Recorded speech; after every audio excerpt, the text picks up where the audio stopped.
Welcome back on the channel, guys, especially the channel members who will be seeing this video first. It's match preview time. Tomorrow we are away at Pisa, but it has been a tough week for us Interisti. Two big losses on the bounce, not big in terms of scoreline, of course, but big games, especially the Atletico Madrid coming last minute. Don't have to talk about how bad a derby loss is on the mind and on the hearts. It's very hard on the hearts. Anyway, before we get into it, you know what to do. Leave a thumbs up and subscribe to the channel. A win, of course, is the best way to bounce back tomorrow. An expected win. And by the way, it is an earlier kickoff tomorrow, so don't get caught out. It's a 2 p.m. UK time for me, 3 p.m. local Italian time. So don't get caught out, because sometimes if we have the early kickoff, it's usually like 11:30 Italian time. This one's like a bit in the middle. But yeah, a win is fantastic to bounce back, because in Serie A, regardless of how we've been playing, even though we've already got 4 losses in Serie A, we are right there, 2 points off Roma, 1 point off Milan. And let me show you the difference in storytelling at the moment, the difference in headlines. So this is the Gazzetta dello Sport first page today, guys, the headline page. Il Milan va a genio. So Milan is going with a genius, or to a genius. Of course, because they're doing so well, even though they only have 1 game a week and they're only 1 point ahead of us. But of course, that's what a derby win does for you. But look at the headline for Inter, or the sub headline related to Inter: Il Chala Calante, so a declining Cialanoglu. That's the headline. Il Turco è in crisi, l'Inter di Kiev non fa più centro. So they're saying that Hakan now is in a crisis, and Kiev's Inter can't score a goal to save their lives. Well, I'm embellishing a little bit now, but we're 1 point behind them. They're not even in Europe. We're still in the top 8 in Europe. The difference in narrative, that is interesting. But of course, we've got to turn things around. Does Hakan deserve? I mean, it's quite interesting that they decided to single out Hakan here. The fact that if Inter are not scoring goals, why is Hakan being, singled out? Of course, he has the big penalty miss in the derby, and of course, he was the one that lost the ball for the Pulisic goal and for the Julian Alvarez goal. So I think, again, it's a little bit exaggerated. Yes, Hakan deserves some criticism, because I was criticizing him in the summer with all the saga going on, but then he made me eat my words. I even made a public apology. Was that maybe too early? I don't think so, because his performances have been much better than I expected at the beginning of the season. But for sure, he deserves some criticism for the couple of big, because that's the issue when the role that he plays in. If there's a mistake, similar to almost the goalkeeper, if a goalkeeper makes a mistake like Jan Sommer, he's going to be roasted. I'm sure Jan Sommer's probably. I don't really look at Gazzetta headlines regularly. I just thought today, I'll just have a look. What's the headline ahead of the weekend today? I'm sure that Jan Sommer was a headline picture at some point in the last couple of weeks. But similar to a goalkeeper, that CDM position, the fulcrum, the brain, the heart of the operation, especially in this 3-5-2, we know how important that position is. Whenever Aslani used to make a mistake when he was here, it was super exaggerated, because once you make a mistake there, it either leads to a goal or a big chance created. It is what it is. The thing is with Hakan, he also barely gets any rest as well. We have to be honest. I'm not trying to defend him here, but Hakan, this is no criticism on the Mercato.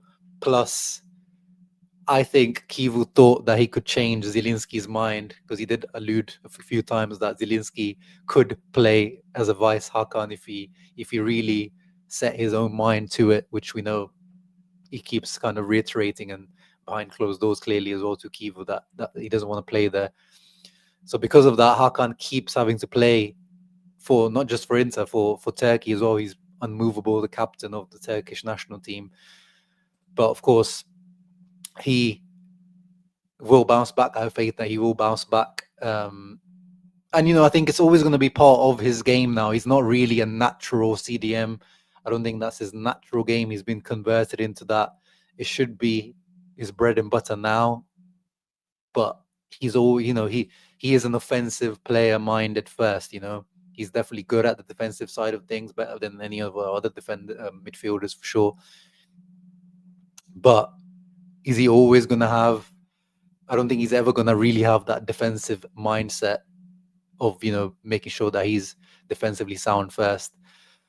And then the other, I'm surprised that Lautaro Martinez was not in this headline either, because, if they're talking about Inter not scoring goals, I thought Lautaro would be the big headline picture.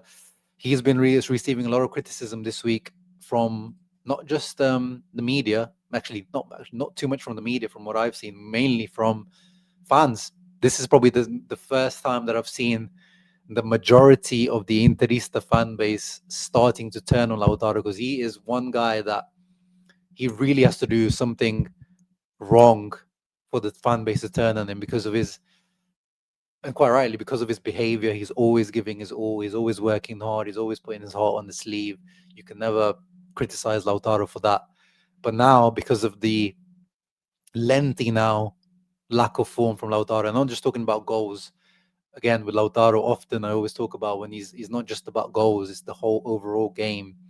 What is he adding to the team? And it has been a while that I've not been too impressed this season. And I was expecting a much better Lautaro this year compared to last year, after the Copa America, coming back early, not being fit, all that kind of stuff. I thought this season I was expecting big things.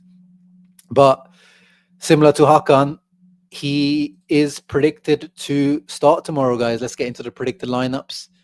And you guys know, when we're talking about players out of form, which I don't think Hakan is out of form. I think he just had 2 big mistakes, but I don't think he played badly in the Milan derby. I think he was a 6 out of 10, 6.5 out of 10 performance in both these last 2 games. Just the 2 big mistakes, you could say it takes it down, the rating down a notch. But I don't think he's out of form.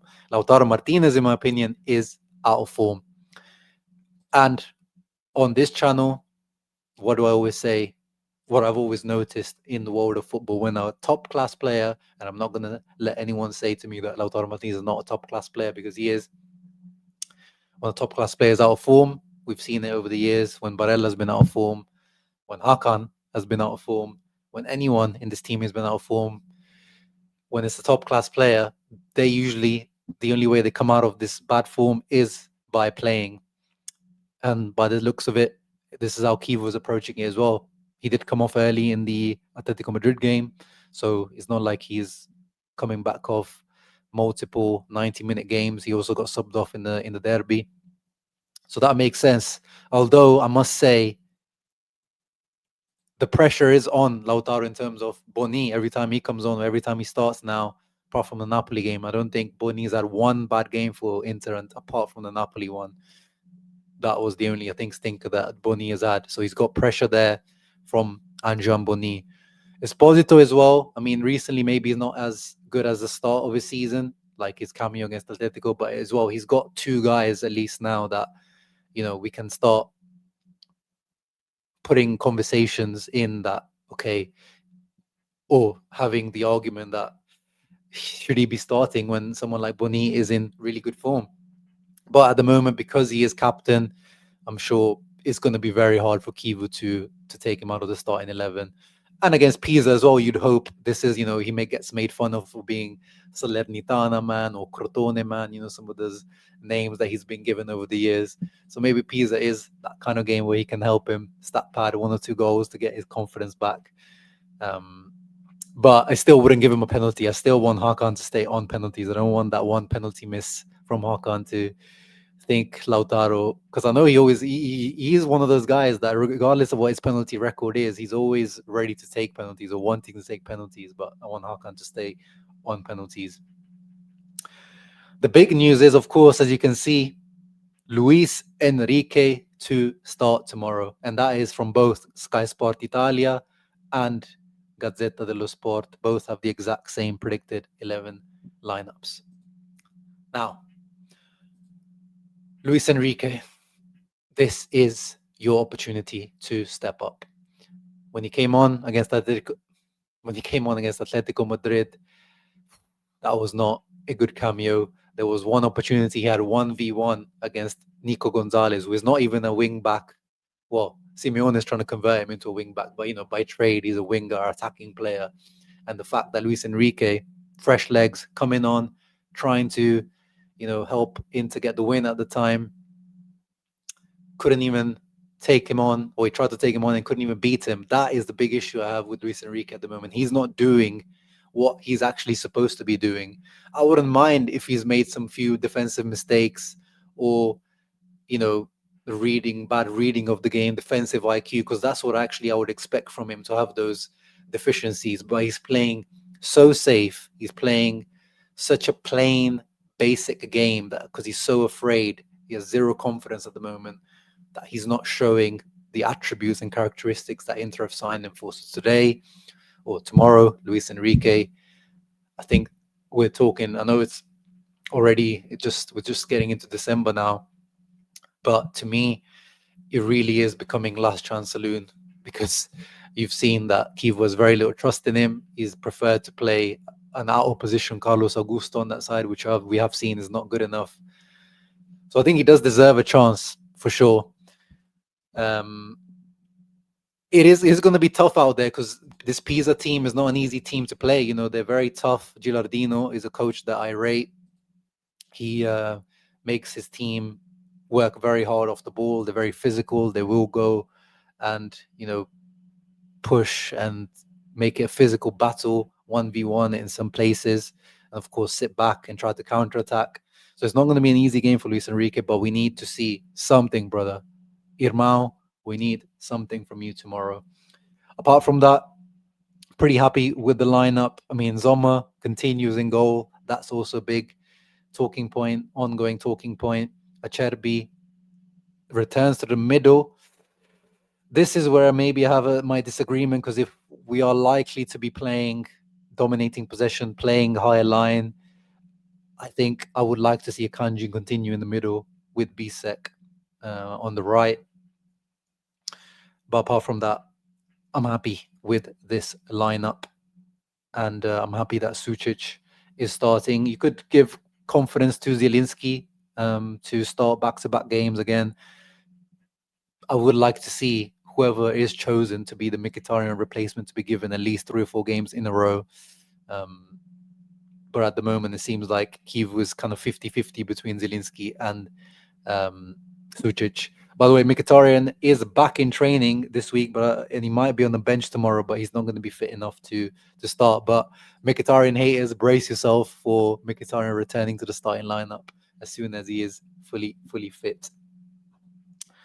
Let's have a quick look at Pisa's team. By the way, Akin Sanmiro won't be playing tomorrow. He is suspended, I believe, or he is injured. So you can see here, Cuadrado, another ex of the game, he is unavailable as well.